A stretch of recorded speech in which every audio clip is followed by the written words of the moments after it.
Blog मंच प्रस्तुत करता है गिला, जो कि मुंशी प्रेमचंद द्वारा रचित हैं। So let's get start.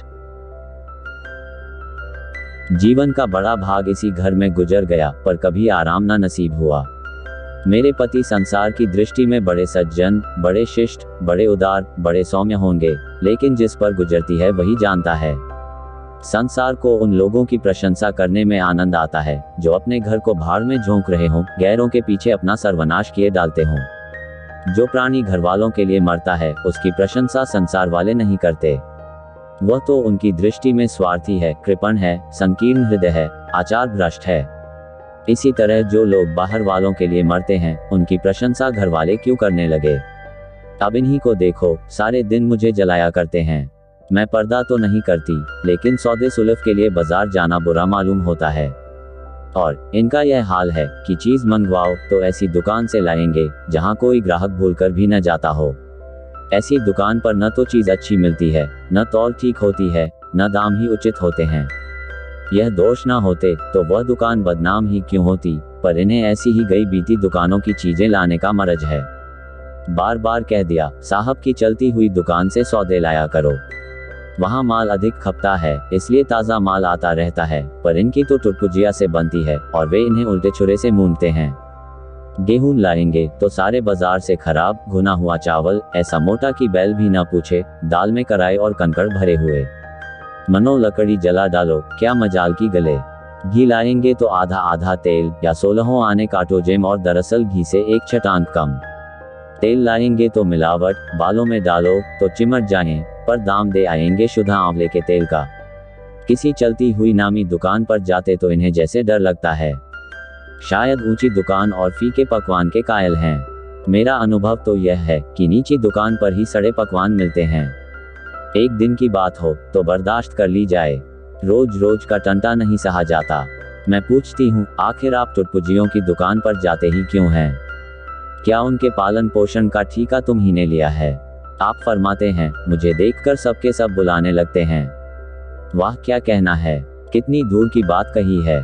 जरा इन्हें बुला लिया और खुशामद के 2 शब्द सुना दिए, थोड़ी सी स्तुति कर दी, बस आपका मिजाज आसमान पर जा पहुंचा। फिर इन्हें सुधी नहीं रहती कि यह कूड़ा करकट बांध रहा है या क्या। पूछती हूँ, तुम उस रास्ते से जाते ही क्यों हो? क्यों किसी दूसरे रास्ते से नहीं जाते? ऐसे उठाईगिरों को मुंह ही क्यों लगाते हो? इसका कोई जवाब नहीं। एक चुप 100 बाधाओं को हराती है। एक बार एक गहना बनवाने को दिया। मैं तो महाशय को जानती थी, इनसे कुछ पूछना व्यर्थ समझा। अपने पहचान के एक सुनार को बुला रही थी। संयोग से आप भी विराजमान थे। बोले, यह संप्रदाय विश्वास के योग्य नहीं, धोखा खाओगी। मैं एक सुनार को जानता हूँ, मेरे साथ का पड़ा हुआ है, बरसों साथ साथ खेले हैं, वह मेरे साथ चालबाजी नहीं कर सकता। मैंने भी समझा, जब इनका मित्र है और वह भी बचपन का, तो कहाँ तक दोस्ती का हक न निभाएगा। सोने का एक आभूषण और 100 रुपये इनके हवाले किए। इस भलेमानस ने वह आभूषण और रुपये न जाने किस बेईमान को दे दिए कि बरसों के झंझट के बाद जब चीज बनकर आई तो 8 आने तांबा और इतनी भद्दी की देखकर घिन लगती थी। बरसों की अभिलाषा धूल में मिल गई, रो पीट कर बैठ रही। ऐसे ऐसे वफादार तो इनके मित्र हैं जिन्हें मित्र की गर्दन पर छुरी फेरने पर भी संकोच नहीं। इनकी दोस्ती भी उन्हीं लोगों से है जो जमाने भर के जटू, गिरहकट, लंगोटी में फाक खेलने वाले फाके मस्त हैं, जिनका उद्यम ही इन जैसे आंख के अंधों से दोस्ती गांठना है। नित्य ही एक न एक महाशय उधार मांगने के लिए सिर पर सवार रहते हैं और बिना लिए गला नहीं छोड़ते। मगर ऐसा कभी न हुआ कि किसी ने रुपये चुकाए हों।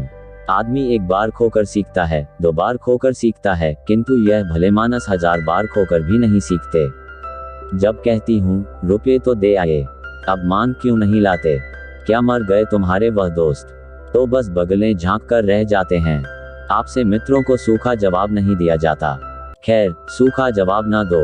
मैं भी नहीं कहती कि दोस्तों से बेमुरौवती करो, मगर चिकनी चुपड़ी बातें तो बना सकते हो, बहाने तो कर सकते हो। किसी मित्र ने रुपये मांगे और आपके सिर पर बोझ पड़ा, बेचारे कैसे इनकार करें? आखिर लोग जान जाएंगे कि नहीं कि यह महाशय भी खुखल ही हैं। इनकी हविस यह है कि दुनिया इन्हें संपन्न समझती रहे, चाहे मेरे गहने ही क्यों न गिरों रखने पड़े। सच कहती हूँ, कभी कभी तो 1-1 पैसे की तंगी हो जाती है और इन भले आदमी को रुपये जैसे घर में काटते हैं। जब तक रुपये के वारे न्यारे न कर लें, इन्हें चैन नहीं। इनके करतूत कहाँ तक गाऊं? मेरी तो नाक में दम आ गया। एक न एक मेहमान रोज यमराज की भांति सिर पर सवार रहते हैं। न जाने कहाँ के बेफिक्रे इनके मित्र हैं। कोई कहीं से आकर मरता है, कोई कहीं से। घर क्या है, अपाहिजों का अड्डा है। जरा सा तो घर, मुश्किल से 2 पलंग और ना बिछौना भी फालतू नहीं, मगर आप हैं कि मित्रों को निमंत्रण देने को तैयार।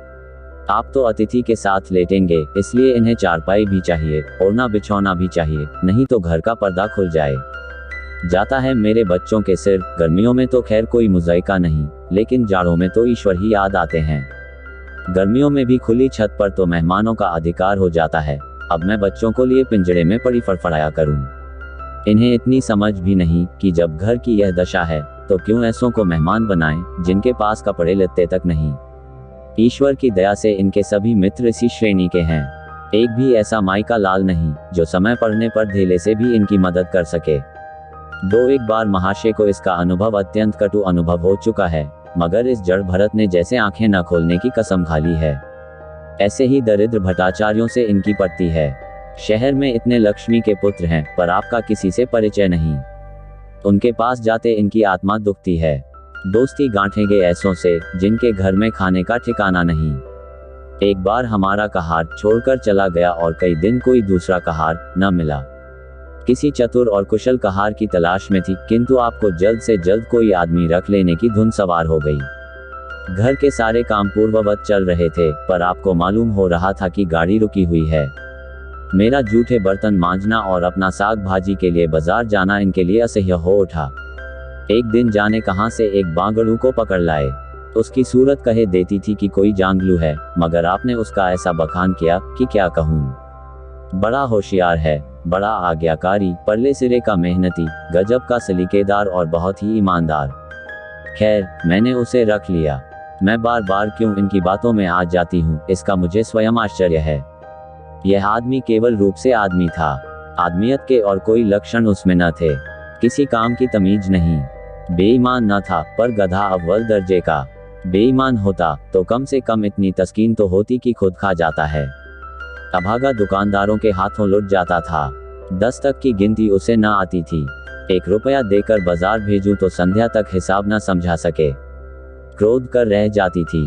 रक्त खौलने लगता था कि दुष्ट के कान उखाड़ लूं, मगर इन महाशय को उसे कभी कुछ कहते नहीं देखा। डांटना तो दूर की बात है। आप नहा धोकर धोती छांट रहे हैं और वह दूर बैठा तमाशा देख रहा है। मैं तो बचा का खून पी जाती, लेकिन इन्हें जरा भी गम नहीं। जब मेरे डांटने पर धोती छांटने जाता भी तो आप उसे समीप न आने देते। बस उसके दोषों को गुण बनाकर दिखाया करते थे, और इस प्रयास में सफल न होते तो दोषों पर पर्दा डाल देते थे। मूर्ख को झाड़ू लगाने की तमीज न थी। मर्दाना कमरा ही तो सारे घर में ढंग का एक कमरा है। उसमें झाड़ू लगाता तो इधर की चीज उधर, ऊपर की नीचे, मानो कमरे में भूकंप आ गया हो। और गर्द का यह हाल कि सांस लेना कठिन, पर आप शांतिपूर्वक कमरे में बैठे हैं जैसे कोई बात ही नहीं। एक दिन मैंने उसे खूब डांटा, कल से ठीक ठीक झाड़ू न लगाई तो कान पकड़कर निकाल दूंगी। सवेरे सोकर उठी तो देखती हूँ कमरे में झाड़ू लगी हुई है और हर एक चीज करीने से रखी हुई है। गर्द गुबार का नाम नहीं। मैं चकित होकर देखने लगी तो आप हंसकर बोले, देखती क्या हो, आज घूरे ने बड़े सवेरे उठकर झाड़ू लगाई है। मैंने समझा दिया, तुम ढंग तो बताती नहीं, उल्टे डांटने लगती हो। मैंने समझा, खैर दुष्ट ने कम से कम एक काम तो सलीके से किया। अब रोज कमरा साफ सुथरा मिलता। घूरे मेरी दृष्टि में विश्वासी बनने लगा। संयोग की बात, एक दिन मैं जरा मामूल से सवेरे उठ बैठी और कमरे में आई तो क्या देखती हूँ कि घूरे द्वार पर खड़ा है और आप तन मन से कमरे में झाड़ू लगा रहे हैं। मेरी आंखों में खून उतर आया। उनके हाथ से झाड़ू छीनकर घूरे के सिर जमा दी। हरामखोर को उसी दम निकाल बाहर किया। आप फरमाने लगे, उसका महीना तो चुका दो। वाहरी समझ, एक तो काम ना करे, उस पर आंखें दिखाए, उस पर पूरी मजूरी भी चुका दूं। मैंने एक कौड़ी भी न दी। एक कुर्ता दिया था, वह भी छीन लिया। इस पर जड़ भरत महाशय मुझसे कई दिन रूठे रहे। घर छोड़कर भागे जाते थे। बड़ी मुश्किलों से रुके। ऐसे ऐसे भोंदू भी संसार में पड़े हुए हैं। मैं न होती तो शायद अब तक इन्हें किसी ने बाजार में बेच दिया होता। एक दिन मेहतर ने उतारे कपड़ों का सवाल किया। इस बेकारी के जमाने में फालतू कपड़े तो शायद पुलिस वालों या रईसों के घर में हो, मेरे घर में तो जरूरी कपड़े भी काफी नहीं। आपका वस्त्रालय एक बकची में आ जाएगा जो डाक के पार्सल से कहीं भेजा जा सकता है। फिर इस साल जाड़ों के कपड़े बनवाने की नौबत न आई। पैसे नजर नहीं आते, कपड़े कहाँ से बने। मैंने मेहतर को साफ जवाब दे दिया। कड़ाके का जाड़ा पड़ रहा था, इसका अनुभव मुझे कम न था। गरीबों पर क्या बीत रही है इसका भी मुझे ज्ञान था। लेकिन मेरे या आपके पास खेद के सिवा इसका और क्या इलाज है। जब तक समाज का यह संगठन रहेगा ऐसी शिकायतें पैदा होती रहेंगी। जब एक अमीर और रईस के पास एक मालगाड़ी कपड़ों से भरी हुई है, तब फिर निर्धनों को क्यों न नग्नता का कष्ट उठाना पड़े। खैर, मैंने तो मेहतर को जवाब दे दिया। आपने क्या किया कि आपका कोट उठाकर उसको भेंट कर दिया। मेरी देह में आग लग गई। इतनी दानशील नहीं हूं कि दूसरों को खिलाकर आप सो रहूं। देवता के पास यही एक कोट था। आपको इसकी जरा भी चिंता न हुई कि पहनेंगे क्या। यश के लोभ ने जैसे बुद्धि ही हर ली। मेहतर ने सलाम किया, दुआएं दी और अपनी राह ली। आप कई दिन सर्दी से ठिठुरते रहे। प्रातः काल घूमने जाया करते थे, वह बंद हो गया। ईश्वर ने उन्हें हृदय भी एक विचित्र प्रकार का दिया है। फटे पुराने कपड़े पहनते आपको जरा भी संकोच नहीं होता। मैं तो मारे लाज के गड़ जाती हूँ, पर आपको जरा फिक्र नहीं। कोई हंसता है तो हंसे आपकी बला से। अंत में जब मुझसे न देखा गया तो एक कोट बनवा दिया। जी तो जलता था कि खूब सर्दी खाने दूं, पर डरी कि कहीं बीमार पड़ जाएं तो और बुरा हो। आखिर काम तो उन्हीं को करना है।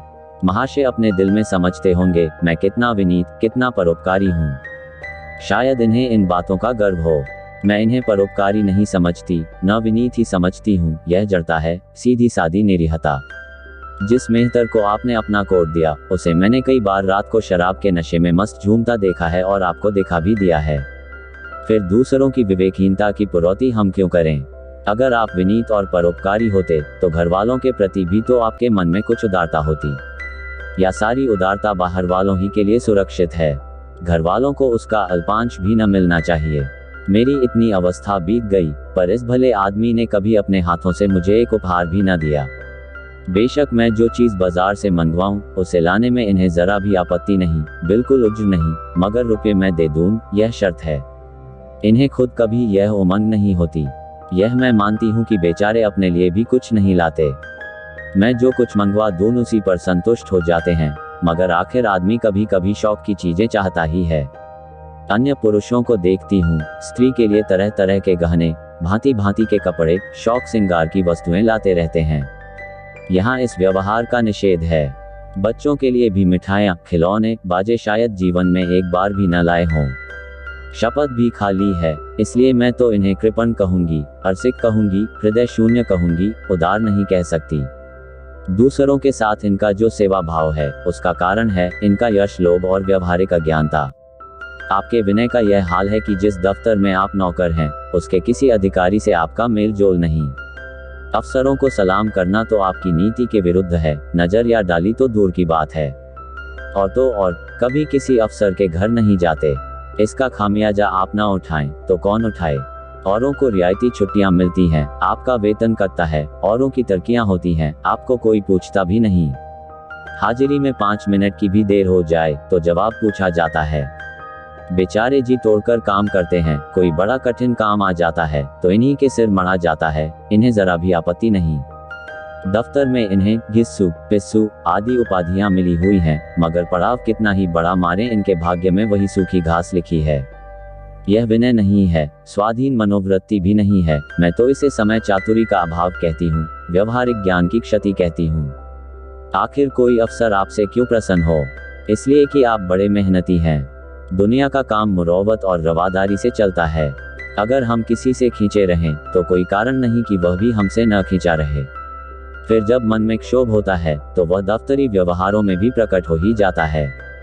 जो माथत अफसर को प्रसन्न रखने की चेष्टा करता है, जिसकी जात से अफसर का कोई व्यक्तिगत उपकार होता है, जिस पर वह विश्वास कर सकता है, उसका लिहाज वह स्वभावत करता है। ऐसे सिरागियों से क्यों किसी को सहानुभूति होने लगी? अफसर भी तो मनुष्य है, उसके हृदय में जो सम्मान और विशिष्टता की कामना है वह कहाँ पूरी हो? जब अधीनस्थ कर्मचारी ही उससे फिरंट रहें तो क्या उसके अफसर उसे सलाम करने आएंगे? आपने जहां नौकरी की वहां से निकाले गए, कभी किसी दफ्तर में 2-3 साल से ज्यादा न टिके, या तो अफसर से लड़ गए या कार्याधिक्य के कारण छोड़ बैठे। आपको कुटुंब सेवा का दावा है। आपके कई भाई भतीजे होते हैं, वह कभी इनकी बात भी नहीं पूछते, आप बराबर उनका मुंह ताकते रहते हैं। इनके एक भाई साहब आजकल तहसीलदार हैं। घर की मिल्कियत उन्हीं की निगरानी में है। वह ठाठ से रहते हैं। मोटर रख ली है, कई नौकर चाकर हैं, मगर यहाँ भूले से भी पत्र नहीं लिखते। एक बार हमें रुपये की बड़ी तंगी हुई। मैंने कहा, अपने भ्राताजी से क्यों नहीं मांग लेते। कहने लगे, उन्हें क्यों चिंता में डालूं, उन्हें भी तो अपना खर्च है, कौन सी ऐसी बचत हो जाती होगी। जब मैंने बहुत मजबूर किया तो आपने पत्र लिखा। मालूम नहीं पत्र में क्या लिखा, पत्र लिखा या मुझे चकमा दे दिया। रुपये न आने थे, न आए। कई दिनों के बाद मैंने पूछा, कुछ जवाब आया श्रीमान के भाई साहब के दरबार से। आपने रुष्ट होकर कहा, अभी केवल 1 सप्ताह तो खत पहुंचे हुए, अभी क्या जवाब आ सकता है। 1 सप्ताह और गुजरा, मगर जवाब न दारद। अब आपका यह हाल है कि मुझे कुछ बातचीत करने का अवसर ही नहीं देते। इतने प्रसन्नचित नजर आते हैं कि क्या कहूँ। बाहर से आते हैं तो खुश खुश, कोई न कोई शिगुफा लिए हुए।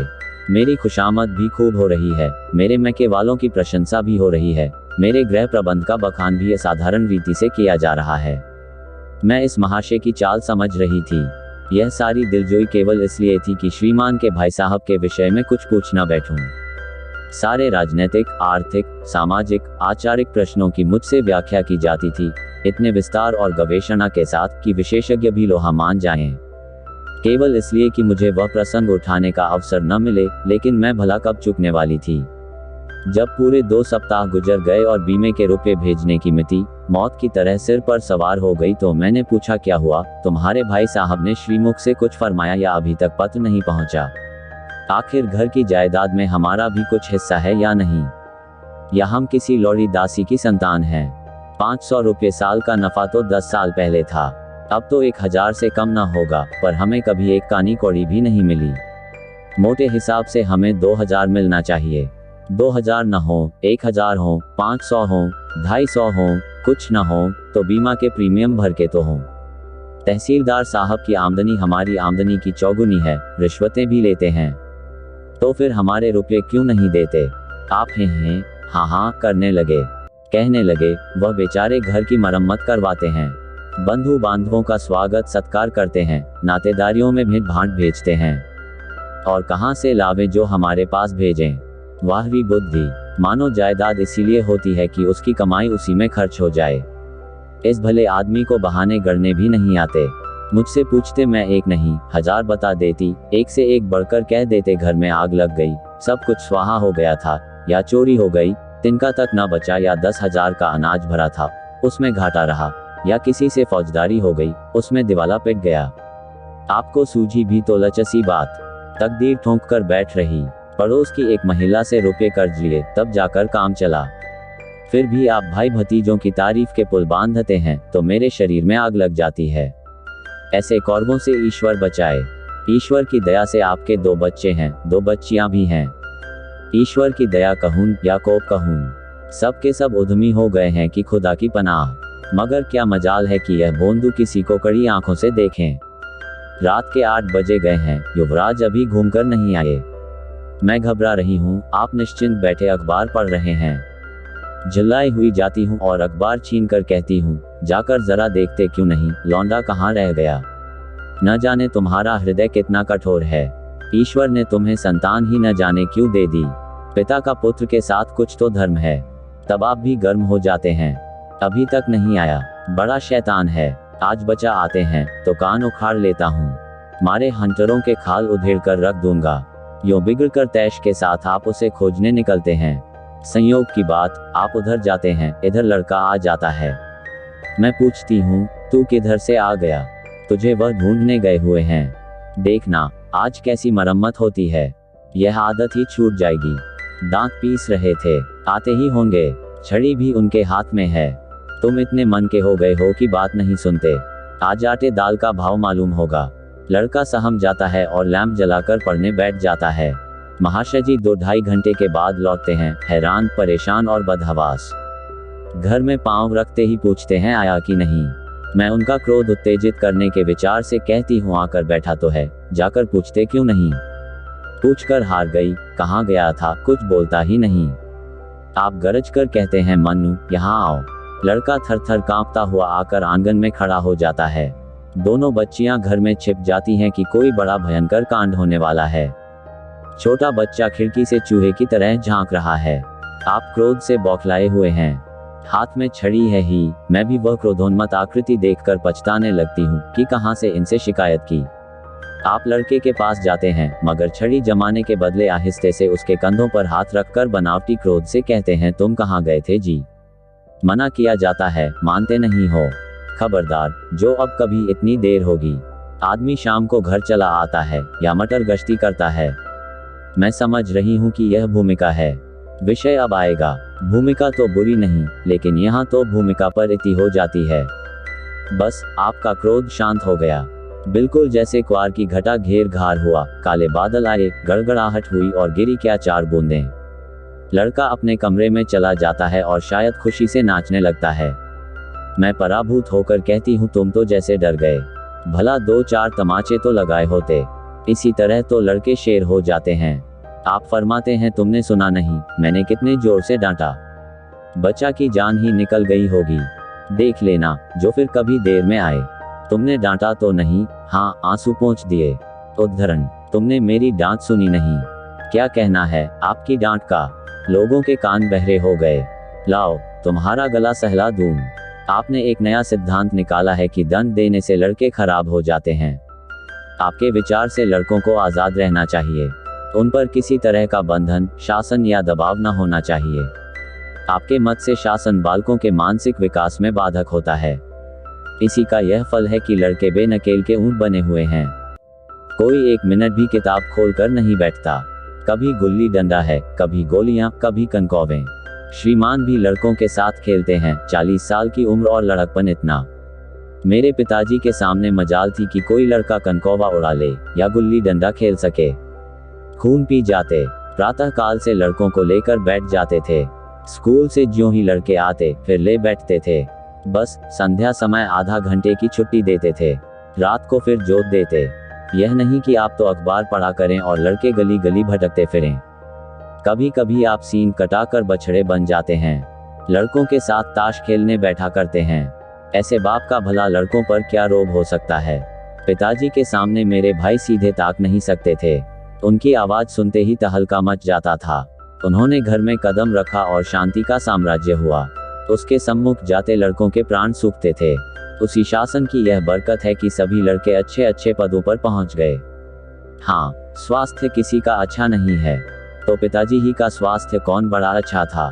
बेचारे हमेशा किसी न किसी औषधि का सेवन करते रहते थे। और क्या कहूँ, एक दिन तो हद ही हो गई। श्रीमान जी लड़कों को कनकौवा उड़ाने की शिक्षा दे रहे थे। यों घुमाओ, यों गोता दो, यों खींचो, यों ढील दो। ऐसा तन मन से सिखा रहे थे मानो गुरु मंत्र दे रहे हों।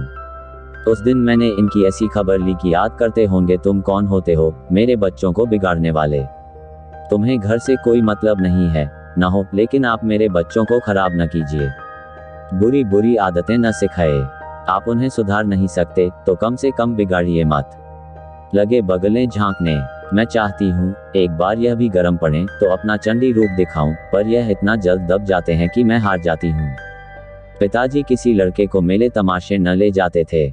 लड़का सिर पटक कर मर जाए मगर जरा भी न पसीजते थे। और इन महात्मा जी का यह हाल है कि एक एक से पूछकर मेले ले जाते हैं। चलो चलो, वहाँ बड़ी बहार है, खूब आतिशबाजियाँ छूटेंगी, गुब्बारे उड़ेंगे, विलायती चरखियाँ भी हैं, उन पर मजे से बैठना। और तो और आप लड़कों को हॉकी खेलने से भी नहीं रोकते। यह अंग्रेजी खेल भी कितने जानलेवा होते हैं। क्रिकेट, फुटबॉल, हॉकी, एक से एक घातक। गेंद लग जाए तो जान लेकर ही छोड़े। पर आपको इन सभी खेलों से प्रेम है। कोई लड़का मैच में जीत कर आ जाता है तो ऐसे फूल उठते हैं मानो किला जीत कर आया हो। आपको इसकी जरा भी परवाह नहीं कि चोट चपेट आ गई तो क्या होगा। हाथ पांव टूट गए तो बेचारों की जिंदगी कैसे पार लगेगी। पिछले साल कन्या का विवाह था। आपको जिद थी कि दहेज के नाम कानी कौड़ी भी न देंगे, चाहे कन्या आजीवन कुंवारी बैठी रहे। यहाँ भी आपका आदर्शवाद आकूदा। समाज के नेताओं का छल प्रपंच आए दिन देखते रहते हैं, फिर भी आपकी आंखें नहीं खुलती। जब तक समाज की यह व्यवस्था कायम है और युवती कन्या का अविवाहित रहना निंदास्पद है, तब तक यह प्रथा मिटने की नहीं। दो चार ऐसे व्यक्ति भले ही निकल आवे जो दहेज के लिए हाथ न फैलावें, लेकिन इसका परिस्थिति पर कोई असर नहीं पड़ता और कुप्रथा ज्यों की त्यों बनी हुई है। पैसों की तो कमी नहीं है, दहेज की बुराइयों पर लेक्चर दे सकते हैं, लेकिन मिलते हुए दहेज को छोड़ देने वाला मैंने आज तक न देखा। जब लड़कों की तरह लड़कियों की शिक्षा और जीविका की सुविधाएं निकल आएंगी तो यह प्रथा भी विदा हो जाएगी। उसके पहले संभव नहीं। मैंने जहां जहां संदेश भेजा दहेज का प्रश्न उठ खड़ा हुआ और आपने प्रत्येक अवसर पर टांग गड़ाई। अब इस तरह पूरा साल गुजर गया और कन्या को 17वां लग गया तो मैंने एक जगह बात पक्की कर ली। आपने भी स्वीकार कर लिया, क्योंकि वरपक्ष ने लेन देन का प्रश्न उठाया ही नहीं। हालांकि अंतःकरण में उन लोगों को पूरा विश्वास था कि अच्छी रकम मिलेगी और मैंने भी तय कर लिया था कि यथाशक्ति कोई बात उठा ना रखूंगी। विवाह के सकुशल होने में कोई संदेह न था, लेकिन इन महाशय के आगे मेरी एक न चली। यह प्रथा निंद्य है, यह रस्म निरर्थक है। यहाँ रुपये की क्या जरूरत, यहाँ गीतों का क्या काम। नाक में दम था, यह क्यों, वह क्यों, यह तो साफ दहेज है। तुमने मेरे मुंह में कालिख लगा दी, मेरी आबरू मिटा दी। जरा सोचिए इस परिस्थिति को कि बारात द्वार पर पड़ी हुई है और यहाँ बात बात पर शास्त्रार्थ हो रहा है। विवाह का मुहूर्त आधी रात के बाद था। प्रथानुसार मैंने व्रत रखा, किंतु आपकी टेक थी कि व्रत की कोई जरूरत नहीं। जब लड़के के माता पिता व्रत नहीं रखते, जब लड़का तक व्रत नहीं रखता, तो कन्या पक्ष वाले ही व्रत क्यों रखें। मैं और सारा खानदान मना करता रहा, लेकिन आपने नाश्ता किया, भोजन किया।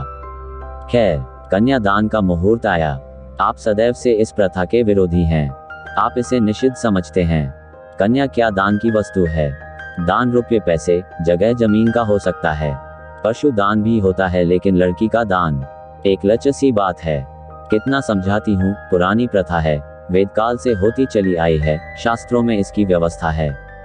संबंधी समझा रहे हैं, पंडित समझा रहे हैं, पर आप हैं कि कान पर जूं नहीं रेंगती। हाथ जोड़ती हूँ, पैरों पड़ती हूँ, गिड़गिड़ाती हूँ, लेकिन मंडप के नीचे न गए। और मजा यह है कि आपने ही तो यह अनर्थ किया और आप ही मुझसे रूठ गए। विवाह के पश्चात महीनों बोलचाल न रही, झक मार कर मुझी को मानना पड़ा।